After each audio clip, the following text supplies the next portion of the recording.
कोई गर्व महसूस नहीं करते, कहीं ना कहीं वो भी शायद यही सोचते हैं कि नहीं नहीं हमें सोसाइटी के आगे ट्रैवल करना है, सो इंग्लिश तो आनी चाहिए। Of course you know I will not deny the fact that we don't need English, you know, but अगर हमें संस्कृत भी आती है और इंग्लिश भी आती है, so that will be a very useful combination for today's contemporary society. ठीक है कि हमें अपनी भी भाषा पता है और हमें वेस्ट की भी एक भाषा पता है जो शायद आज you know it's important because it is considered a global language. English को एक global language, it is a language of science, but ये ना थोड़ा सा एक फॉल्स डिवाइड क्रिएट हो गया है संस्कृत और इंग्लिश में। अगर हम कहें कि हम इंग्लिश पर डिपेंडेंट है, so even English is dependent on us. मतलब आज से मेरा मतलब है यहाँ जो हम भारतीय हैं, जो हम संस्कृत बोलने वाले हैं। संस्कृत मुझे नहीं आती है बट कोशिश करती हूँ अब समझने की, तो अब ट्रांसलेशंस पढ़ने की कोशिश हम कर रहे हैं बिकॉज हमने अपना टेक्स्ट पढ़े ही नहीं है। We actually haven't understood any primary text. ठीक है, हमने संस्कृत की ना, अगर हम भर्तृहरि की बात करें, so you know English educated Indians they don't know about Vakyapadiyam, they don't know about Natyashastra, they don't know about Kavyashastra. But west की बात हम जरूर करेंगे। हम नोएम चॉम्स्की एक बहुत अच्छे लिंग्विस्ट हुए हैं, तो हम बात करते हैं we will read linguistics books by Noam Chomsky because you know that words actually looks very modern. We talk about Ferdinand de Saussure, we talk about Wittgenstein, but Bhartrihari को अगर हम पूछे ना, you know when we go to universities like Punjab University, we go to Delhi University, then when we get interview, जब मैं अगर interviews देने गई and when I talked about मेरी पीएचडी का रिसर्च भनिया रोग पर है और मैं उसको कंपेयर करना चाहती हूँ किसी वेस्टर्न टेक्स्ट के साथ, तो सबसे पहले उनका क्वेश्चन ये होता था भनिया रोग इस पे कौन पीएचडी करता है? नहीं, that was the first question I was asked, you know that is वेग, कि ये वेग है, ये बेकार है। आपकी PhD and you know the question was कि क्या आपकी पीएचडी का जो टाइटल है वो आरडीसी में अप्रूव हो गया है? क्यों? क्योंकि आपकी पीएचडी ध्वनिया लोक पर है। So you know this is that complexity, this is that inferiority complex which we actually are dealing with nowadays. कि नहीं, हम इंग्लिश को प्रायोरिटाइज कर रहे हैं, हम वेस्ट को प्रायोरिटाइज कर रहे हैं, लेकिन हम अपनी ही ट्रेडिशन को कहीं भूलते जा रहे हैं। So that is not necessary. इस इंडक्शन प्रोग्राम का मेरा यही मकसद है आपको बताने का कि don't take English you know as a very hi-fi language. It is not, it is a very very basic language and if you know Sanskrit you know और इफ यू वांट कि नहीं हमें थोड़ी बहुत इंग्लिश बोलनी भी आनी चाहिए, just you know start conversations in basic English. You greet each other with good morning, you greet each other with how are you। आप इंग्लिश के न्यूज़पेपर्स पढ़ना थोड़े से स्टार्ट करिए, you start with short stories, you start with novels, और उससे जो आपकी vocabulary you know when आप जब बुक्स पढ़ेंगे, आप न्यूज़पेपर्स पढ़ेंगे, so वो जो enrich होगी आपकी vocabulary, तो उसी से आपको लगेगा कि just in maybe a month, सिर्फ 30 दिन के अंदर आजकल बड़े कोर्सेज चल रहे हैं ना, आप जाओगे कि लर्न इंग्लिश इन 6 months है ना, कि हम आपको 6 महीने में fluent no, they are just baseless, they are just you know a tool for extracting money. सिर्फ पैसे कमाने का धंधा है वो, इंग्लिश कोई भी नहीं सिखा सकता।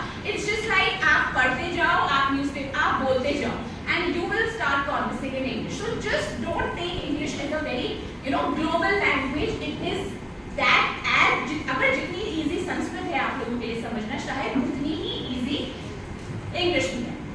One more thing, just don't think you know English as a language for you know job interviews, for clearing exams. हम जब एग्जाम्स के लिए पढ़ते हैं तो कहते हैं मैम इंग्लिश पढ़ा लीजिए थोड़ा सा time. No, don't consider it as a language of literature. अगर संस्कृत हम साहित्य पढ़ते हैं तो इंग्लिश को भी एक लैंग्वेज समझो which is a language of imagination, which is a language of literature.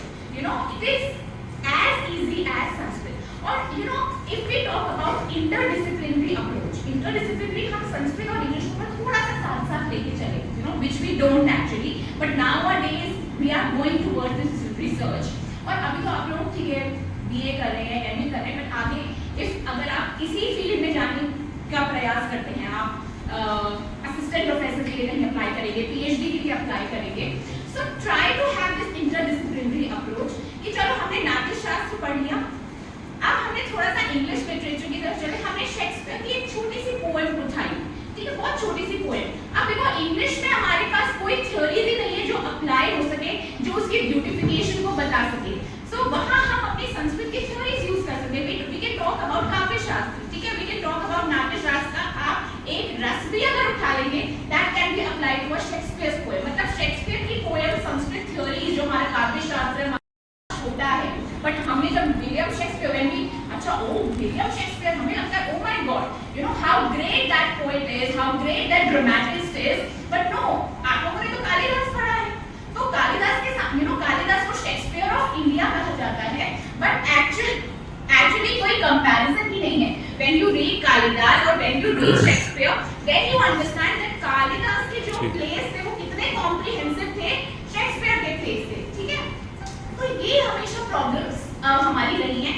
So just try to have this interdisciplinary approach. या जो हमने नाट्यशास्त्र पढ़ा, तो हम एक छोटी सी इंग्लिश की किसी पोएम पे अप्लाई करके देखते हैं कौन सा रस आ रहा है, you know. So that is this approach which we need to focus on.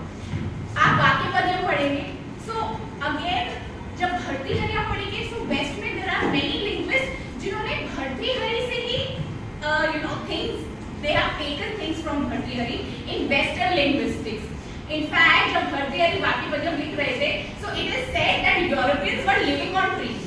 मतलब Europeans को तो कुछ पता ही नहीं था when Bhartrihari wrote वाक्यपद्यम in 5th century. So again you can compare you know Bhartrihari's वाक्यपद्यम to a Western text और फिर आप ये दिखा सकते हो. See, क्या होता है हम अपना ट्रेडिशन पढ़ते रहते हैं, हमें अपने ट्रेडिशन के बारे में पता है, but it's very important कि हम उस इंग्लिश लैंग्वेज को भी पढ़े, उस वेस्ट को भी पढ़े. क्यों?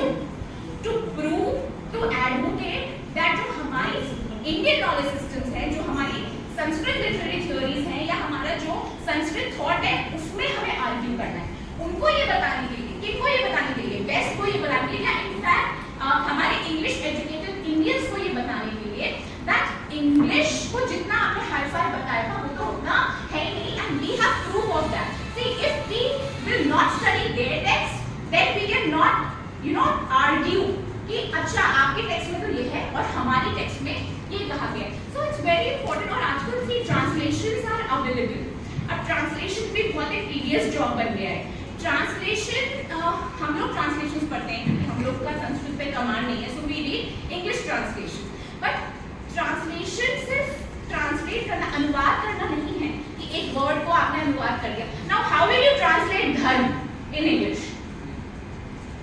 अगर मैं आपसे पूछूं कि आप धर्म को कैसे ट्रांसलेट करेंगे इंग्लिश में, क्या बोलोगे आप? Religion, ethics, code, law, what? No, it can not be translated. You know there are some things which can not be translated. But हम करते हैं, हम सोचते हैं धर्म मतलब तो religion. But is it true? क्या धर्म सिर्फ रिलीजन ही है या धर्म कुछ और भी है? If anyone can answer from the audience, from the students.